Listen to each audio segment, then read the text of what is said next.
What's up, everybody? Welcome to Podcast Now. I'm Alex, and in this video, we're back again to talk about Star Wars Outlaws. And we got a little bit more lore to add to this tale. The Jabba the Hutt stuff is what I really kind of want to focus on. And again, this continued backlash. We did a video back, I think, 1 week ago, actually today. It doesn't stop, and I do want to say, kind of as like a blanket statement to start this video out, as I've said before, like, you can hate the game, you can like the game. Hopefully, you can respect my opinion. I respect yours. And this game is in now. It could be in a spot based off of its own actions, right? I'm not like discrediting it. This game is in a tough spot. This game is going to be, I think it quickly became this, one of the more interesting games of the year. You know what I mean? When you look at this year and, I don't know, like Dragon's Dogma pops off, and for me, like a Final Fantasy VII pops off, but you know going in that like Suicide Squad is going to be an interesting game going into the year. You know, Skull and Bones. I don't know if I would have predicted fully that this game would. Yet again, big game. Big. It is big. I think it's going to do actually quite okay.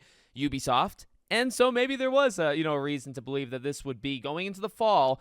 This is going to be one of the more talked about games in terms of divisiveness, right? People just being split down the middle. And it's going to be an interesting time, and I hope I can cover it. Only if I'm passionate. I don't want to like rage bait or, play any of these kind of sides. I just want to give you guys my own personal opinion. Look, there's plenty, I think, to actually get mad at this game, and this is leading us into the Jabba thing. So, well, what is this? What are we talking about? So, when the editions came out, this was something that I noticed very early, and I kind of just didn't say anything. I kind of let the internet take over for me.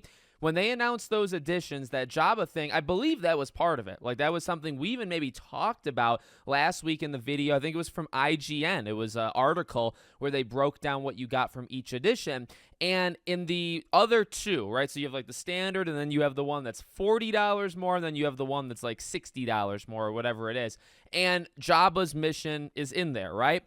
And I saw this narrative going around talking about, are they really locking Jabba the Hutt behind a paywall, right? You have to pay extra money. You have to buy the higher two editions of the game to get it. Now, again, keeping with my side of the story, what I was experiencing, I saw that, and to be honest with you, I was like, no, I don't think so. Like, I really think it's just one mission.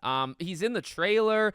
They talk about these crime syndicates, and I mean, they're so vital to the story. Would they be so dumb to lock one of the most popular characters in Star Wars history? Well, I mean, okay, like not Darth Vader or Han Solo, but Jabba the Hutt is pretty freaking recognizable, you know what I mean? And in a game about bounty hunters, he's probably, what, top 5? Lando and Chewbacca when you think of bounty hunters, right? But Jabba the Hutt is probably in that top 5 somewhere, right? Would they really be so dumb? The answer is no. And I do want to bring, and it's why I kind of wanted to make this video, because, look, again, I'm not saying you can't have your negatives with this game. There's been plenty of stuff. There's been stuff that you guys have even brought up in the comments of some stuff the community manager has said. I've talked about it with the Black Panther EA game, where there was a worker there that talked about not hiring white people on her staff. She only wants people of race. She thinks it's safer and all this stuff, and I am really not a fan of that. I think that's a certain R word, and I also believe in just the fundamental rule in life of treat others the way you want to be treated. And I know that's easier said than done, but I mean, you have to, it doesn't matter what gender you are, it doesn't matter what race you are, it doesn't matter whatever you are. Just treat others kindly, somewhat kindly. I mean, you don't have to be their best friend, but just treat them kindly. And maybe when you're making games, you might want to hire people based off their talent level. Yeah, they should also be good people. Like, they shouldn't be menaces in the office, which, there are studios that has that, but they should also be talented, and then also, or maybe at the same time, be just good people. Okay, just to throw it in. So, again, I guess my point is, I have seen genuine worry for this game. I've seen hate to hate, but I've also seen, I think, genuine concern where it's like, if they fix these things and these things weren't said or these things weren't done, I think more people would be into it, which is, that's fair. I respect that. What I will say about this, though, is, I don't know, I'm not super on board leaning into them about the Jabba mission. Now, I was actually talking to a friend of mine about this literally last night. Is this good? Is this a practice that I would like replicated over and over again? No, it is not. I feel like I'm somewhat in tune with the gaming industry more and more every year. I'm around here, but I don't pay too much attention to pre-orders and deluxe edition bonuses. Honestly, I get, when I buy games, I mean, I still buy the majority of games. I don't receive them from publishers all the time. I get the standard edition. Okay, a game really has to wow me to get the deluxe.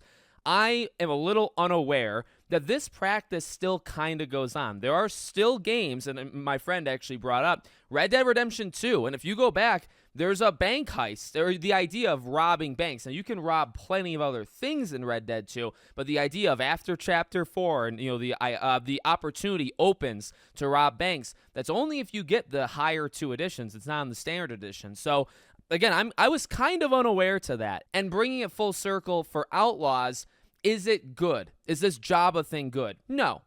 Is it a thing to lose your mind over? Which I have seen, again, like all of the social media accounts that kind of like, repost, and then they post the same thing like 4 times to get that engagement.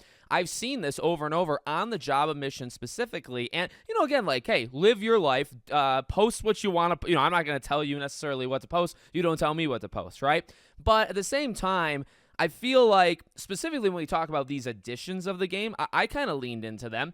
I think there's things to get mad at. I think there's practices when you charge $40. There's a $40 difference between the standard and then the deluxe or whatever it's called. And then there's another $20 difference between that and whatever the third and final version is. I mean, there's some things you can, lean into and say, nah, I'm not a fan of that practice. That needs to stop.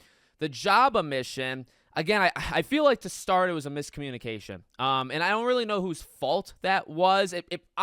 Okay, I know you're going to say, Alex, don't you dare defend Ubisoft. I think I'm going to have to. Because, again, Jabba's in the trailer. So, I guess there's no evidence of this, but I did tell other people, like on party chat, so maybe they can back me up.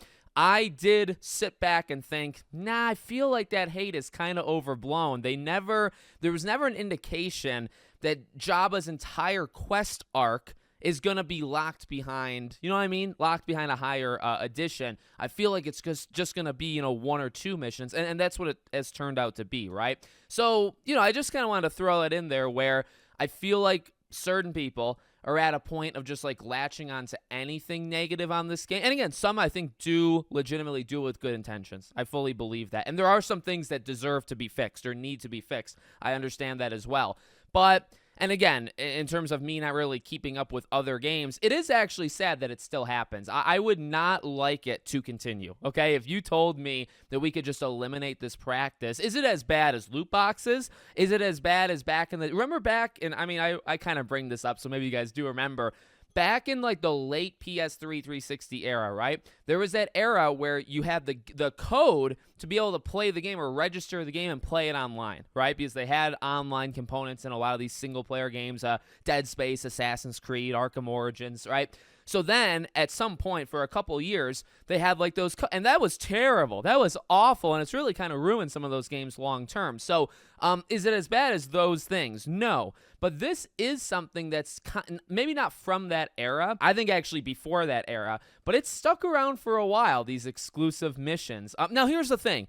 You do need something to entice people to get the higher editions. Like, that is true. And then the question becomes, what do you do with it, right? So, yeah, it is a catch-22. I can't honestly look at you, through the camera here and tell you I have, like, insanely good ideas of what you could replace. So I want to be transparent. Maybe that is the best way of doing it, of making people pay.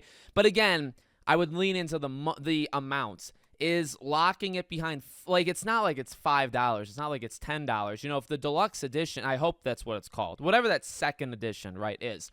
If it was $85 or $90 and the base price was $70, that's, I think, worth it a whole lot more. Instead, it's almost double the price. It's $40 more. So is it the worst thing in the world that it's locked behind it? It could be worse. But I think, for me, I would take more offense to the money and the gap of the money than I would the practice of locking it behind. Because, as it turns out, sadly or not sadly, depending on who you are, a lot of developers do that still. And I was unaware to that practice. So let me know what you guys think in the comments below. Make sure, as always, you're subscribed to the channel. Bell icon turned on. I hope to see you all on the next one.